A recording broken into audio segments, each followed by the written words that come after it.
सास का घूंघट पार्ट 5। अब तक हमने देखा कि पंचायत के फैसले के अनुसार घर की सारी औरतें खंडहर में रह रही है।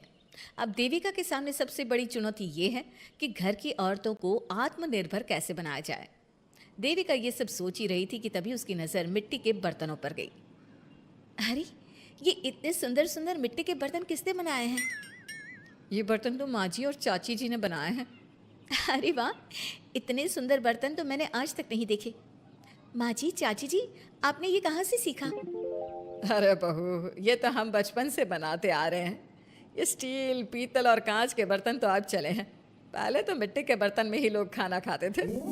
ठीक है, तो हम दोबारा से मिट्टी के बर्तनों में लोगों को खाना खाना सिखाएंगे। वीना दीदी और सुजाता भाभी, आप दोनों बताओ, आप दोनों को क्या क्या आता है? मुझे तो खाना अच्छा बनाना आता है। बस खाना बनाने के अलावा मैंने कभी कुछ किया ही नहीं। और वीना दीदी, आप बताओ, आपको क्या क्या आता है? पता नहीं, मैंने बचपन से यही सुना है कि लड़कियों को ये नहीं करना चाहिए, लड़कियों को वो नहीं करना चाहिए, इसलिए मैंने कभी कुछ किया ही नहीं। देविका, वीना को सिलाई, कढ़ाई और बुनाई बहुत अच्छी आती है। हाँ, आती तो है लेकिन बहुत अच्छी नहीं। बहुत अच्छी भी आ जाएगी। अब देविका और बाकी सभी औरतें गांव में सबके घर जाती हैं और गांव की सभी औरतों से मिलकर कहती हैं, भाभी जी, अगर आपको अपने या अपने घर वालों के लिए कपड़े सिलवाने हो तो आप मुझसे ही सिलवाना।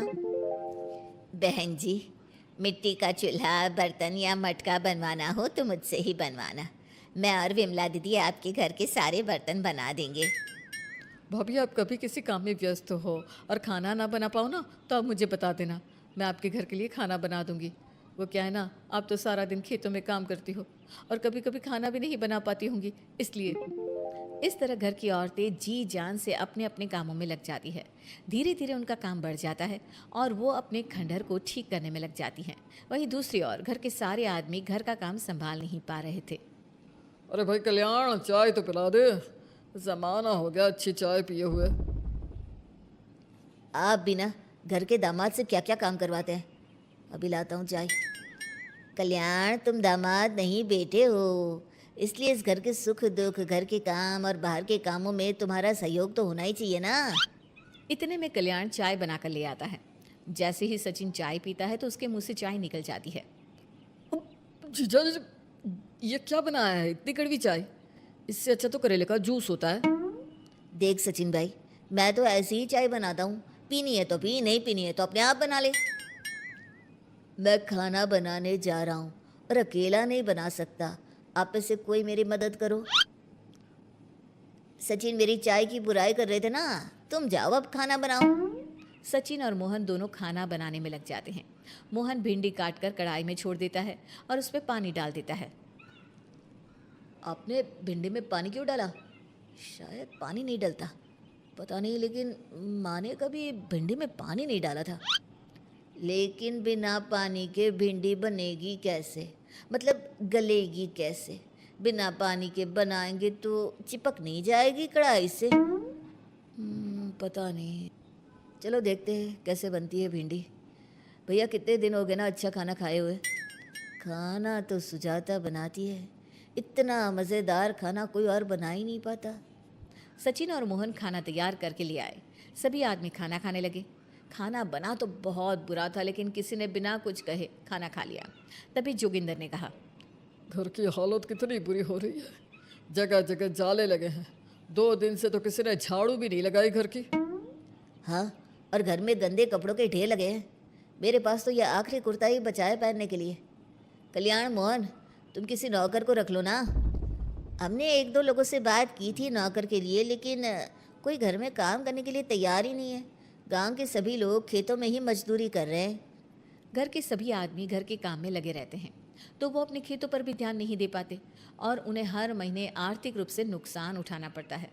धीरे धीरे उनके घर की हालत खराब होने लगती है। एक दिन कल्याण सबसे कहता है, घर को तो औरत ही संभाल सकती है, हमारे बस का नहीं है घर संभालना। हमें किसी तरह से उस सब को वापस इस घर में लाना ही होगा। अरे कल्याण बेटा, पंचायत का फैसला था कि औरतें हमसे माफ़ी मांगे, लेकिन उन्होंने माफ़ी नहीं मांगी। अब हम उन्हें बुलाने गए तो उल्टा हमें ही अपनी अपनी पत्नियों से माफ़ी मांगनी पड़ेगी। हमें कोई ऐसा रास्ता निकालना होगा कि वो मजबूर हो जाए हमारे पास आने के लिए। बापू, उन सभी ने अपने अपने काम शुरू कर दिए हैं, क्यों ना हम सबके काम में नुकसान कर दे, इससे वो मजबूर हो जाएंगे हमारे पास आने के लिए। भैया, ये कैसी बात कर रहे हो? इससे वो मजबूर नहीं होंगी बल्कि और भी ज़्यादा गुस्सा हो जाएंगी। मैं तो बोल रहा हूँ शराफत से जाकर माफ़ी मांग लेते हैं। मुझे यकीन है कोई माफ़ करे ना करे, माँ तो ज़रूर हमें माफ़ कर देंगी। नहीं सचिन, अगर हमने माफ़ी मांगी तो ये सारी औरतें हमारे सर पर चढ़कर नाचेंगी। हमें इनके सामने छोटा नहीं होना है। मोहन, कल्याण, तुम दोनों आज से ही काम शुरू कर दो। बस फिर क्या था, घर के सभी आदमी लग गए काम पर। मोहन और कल्याण रात को खंडहर में पहुंचे और उन्होंने सारे मिट्टी के बर्तन तोड़ दिए। उसके बाद वीना ने जो कपड़े तैयार करके रखे थे वो सारे कपड़े उन्होंने फाड़ दिए। सुबह जब घर की औरतों ने ये सब देखा तो परेशान हो गई। अरे, ये सारे बर्तन किसने तोड़ दिए? माँ, किसी ने मेरे सिले हुए कपड़े ही फाड़ दिए। ये हरकत कौन कर सकता है? और कौन करेगा भाभी, ये सब उन आदमियों की हरकत है। जब किसी तरह से हमें झुका नहीं पाए तो हमारे काम बिगाड़कर हमें परेशान कर रहे हैं। सभी औरतें दुगनी तेजी से काम में लग गई। उन्होंने दिन रात मेहनत की और उस खंडहर को महल की तरह बना दिया। उनके काम की तारीफ सुनकर दूर दूर के गांव से लोग आने लगे और उनसे अपना काम करवाने लगे। एक दिन सभी औरतें बैठकर खाना खा रही थी, तभी विमला ने देविका से कहा, देविका, हम कभी सोच भी नहीं सकते थे कि हम अपनी मेहनत से अपने लिए इतना बड़ा और इतना अच्छा घर बना लेंगे। देविका बहू, आज हमें इस बात का एहसास हो रहा है कि हम तो सिर्फ सांस ले रहे थे, जीना तो हमें तुमने सिखाया है। मुझे तो अब भी यकीन नहीं हो रहा कि मेरे पति की पहचान के अलावा भी मेरी कोई पहचान है। गांव के सब लोग मुझे सिर्फ मोहन की पत्नी के रूप में जानते थे, लेकिन अब सारा गांव मुझे जानता है। देविका, मैं कुछ ही दिन में इस गांव में एक अच्छा सा होटल खोलूंगी और मैं एक बुटीक खोलूंगी। मैं यहाँ गांव की लड़कियों के लिए एक स्कूल खोलना चाहती हूँ, यही मेरा सपना है। सभी औरतें खाना खाकर सो जाती है। रात बहुत ज़्यादा हो गई है, लेकिन देविका को नींद नहीं आ रही थी। तभी उसे किसी के कदमों की आवाज़ सुनाई दी। पहले तो देविका थोड़ी डर गई, लेकिन उसने हिम्मत करके उठकर देखा तो उसके सामने सचिन खड़ा था। सचिन, तुम यहाँ क्या कर रहे हो? कहीं तुम मेरा कोई नुकसान तो करने नहीं आए? मेरे पास तो किताबों के अलावा कुछ नहीं है, फाड़ना चाहो तो फाड़ सकते हो। देविका, मैं तुम्हारा कोई नुकसान करने नहीं आया हूँ, बस तुमसे माफ़ी मांगने आया हूँ। क्या? रात के अंधेरे में चोरों की तरह तुम मुझसे माफ़ी मांगने आए हो? प्लीज़ देविका, माँ और चाची को समझाओ कि वो बापू और चाचा जी से माफ़ी मांग ले और तुम सबको लेकर घर आ जाए। सचिन, तुम भी तो अपने बापू और चाचा को अपने साथ ला सकते थे ना, और माँ और चाची से माफ़ी मंगवा सकते थे ना। प्लीज़ देविका, मुझे माफ़ कर दो और घर चलो। कैसे माफ़ कर दूँ सचिन? तुमने मुझे मरने के लिए छोड़ दिया। अगर माँ और चाची हिम्मत करके मुझे अस्पताल ना ले जाती तो आज मैं और मेरा बच्चा जिंदा ना होते। ना तुम मुझे अस्पताल में देखने आए और ना ही अस्पताल से आने के बाद मेरा हाल चाल पूछा। मुझे तो छोड़ो, तुमने अपने बच्चे का चेहरा तक नहीं देखा और तुम मुझसे उम्मीद कर रहे हो कि मैं तुम्हें माफ़ कर दूँ? कभी नहीं सचिन। देखो देविका, हम सबको बहुत नुकसान हो रहा है। घर के काम की वजह से हम बाहर के काम पर ध्यान नहीं दे पा रहे। घर और जिंदगी दोनों अस्त व्यस्त है।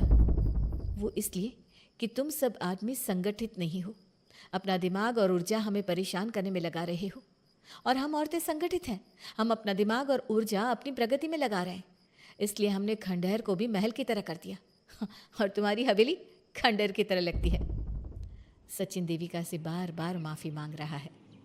क्या सचिन को अपनी गलती का सच में पछतावा है, या फिर ये घर के आदमियों की कोई नई चाल है? ये जानने के लिए आपको हमारे आने वाले एपिसोड का इंतज़ार करना होगा। और हाँ, कमेंट करके हमें ये भी ज़रूर बताइए कि क्या देविका को सचिन को माफ़ कर देना चाहिए? क्या उसे सब कुछ भूल कर सचिन के साथ अपना घर बसाना चाहिए, या फिर सचिन को भूल जाना चाहिए?